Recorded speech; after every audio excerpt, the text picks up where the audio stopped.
اعوذ باللہ من الشیطان الرجیم بسم اللہ الرحمن الرحیم وقل للمؤمنات یغضضن من ابصارہن، اور اے حبیب مسلمان عورتوں سے کہو کہ اپنی نگاہیں کچھ نیچی رکھیں۔ مسلمان عورتوں سے کہو، پیچھے فرمایا تھا مسلمان مردوں سے کہو پچھلی آیت میں، اب اس آیت میں حکم ہو رہا ہے مسلمان عورتوں کو۔ اس سے ہمیں یہ پتہ چلا کہ یہ حکم کافروں کا نہیں، مسلمانوں کا ہے۔ مرد بھی مسلمان، عورت بھی مسلمان، یہ ان کو حکم دیا جا رہا ہے۔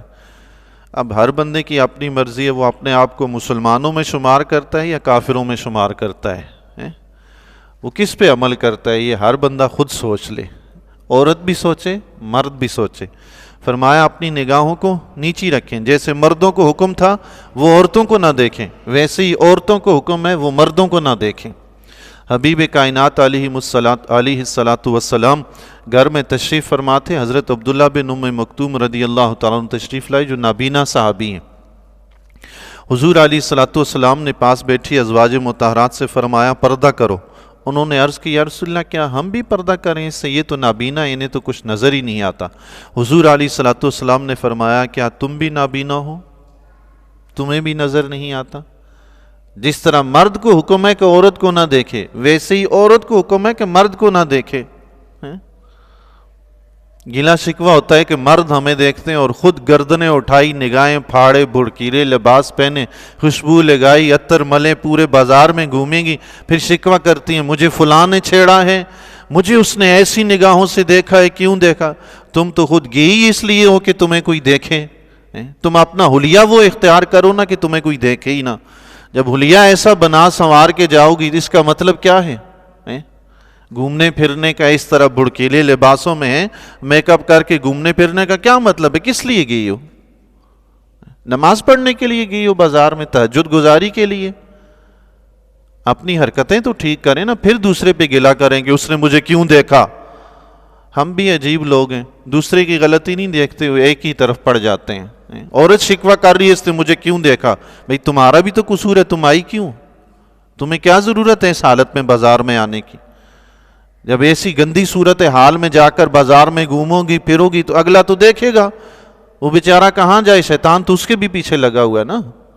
دونوں کو حکم ہے اپنے آپ کو سنوارنے کا، ایسا نہیں کہ مرد قصوروار ہیں انہوں نے چھیڑ دیا یہ کر دیا، عورت کا بھی قصور ہوتا ہے۔ عورت کو بھی حکم ویسا ہی ہے جیسے مرد کو حکم ہے پردے کا، عورت کو جیسے پردے کا حکم مرد کو بھی، دونوں کو ایک جیسا حکم ہے۔ وَيَكْفَزْنَ فُرُوجَهُنَّ، اللہ اللہ، اور اپنی پارسائی کی حفاظت کریں، اپنی پارسائی کی حفاظت کریں، زنا کے قریب نہ جائیں، اور وہ چیزیں جو زنا کے اسباب ہیں ان کے بھی قریب نہ جائیں، ان سے بھی دور رہیں۔ یہ جو نگاہ ہے یہ بدکاری کا سبب ہے، یہی تو ابھارتی ہے بندے کو۔ اب کسی بندے نے کسی کو دیکھا ہی نہیں، نہ مرد نے عورت کو دیکھا نہ عورت نے مرد کو دیکھا، دل میں کوئی جذبات بیدار ہوں گے؟ نہیں ہوں گے، دیکھا ہی نہیں۔ یہی تو سبب ہے بیداری کا، اسی کی حفاظت کرنے کا رب نے حکم دے دیا، اس کو جھکا دو۔ سبحان اللہ، راستہ ہی بند کر دیا تاکہ تم پاک دامن رہو۔ رب چاہتا ہے کہ مسلمان مرد اور مسلمان عورتیں پاک دامن رہیں۔ اب مردوں اور عورتوں کو بھی چاہیے کہ وہ بھی اپنے رب کی چاہت کو پورا کریں نا، انہیں بھی چاہیے کہ وہ بھی پاک دامن رہنے کی کوشش کریں۔ فرمایا اپنی پارسائی کی حفاظت کریں، اور حفاظت کا طریقہ یہی ہے کہ ہر وہ سبب جو بدکاری تک لے جاتا ہے، برائی تک لے جاتا ہے، جو دامن کو داغدار کرنے کا سبب بنتا ہے، اس سبب سے بھی دور رہا جائے، اس سبب سے بھی بچا جائے۔ جب ایسی صورتحال ہوگی نا، اللہ اللہ، رب جو برکتیں عطا فرمائے گا ان کا شمار نہیں ہے۔ علامہ اقبال رحمۃ اللہ علیہ نے بڑی خوبصورت بات ارشاد فرمائی، آگے چل کے تھوڑا سا بیان کرتا ہوں، بڑا خوبصورت ان کا وہ کلام مجھے یاد آیا، ایک دو الفاظ آگے چلتے ہیں انشاءاللہ۔ وَلَا يُبْدِينَ زِينَتَهُنَّ، اور اپنا بناؤ سگار نہ دکھائیں، إِلَّا مَا ظَهَرَ مِنْهَا، مگر جتنا خود ہی ظاہر ہے۔ یہ جو ہاتھ ہیں، پاؤں ہیں، چہرہ ہے، یہ کپڑے پہنتے وقت مجبوراً یہ باہر رہتے ہیں، چونکہ یہ ضرورت کی چیزیں ہیں، ہاتھ سے کام کاج کرنے ہوتے ہیں، ان پہ کپڑا چڑھا رہے تو کام کرنا مشکل ہوتا ہے، چہرے پہ ہر وقت کپڑا چڑھا رہے تو سانس بند ہوتی ہے، مشکل ہوتا ہے،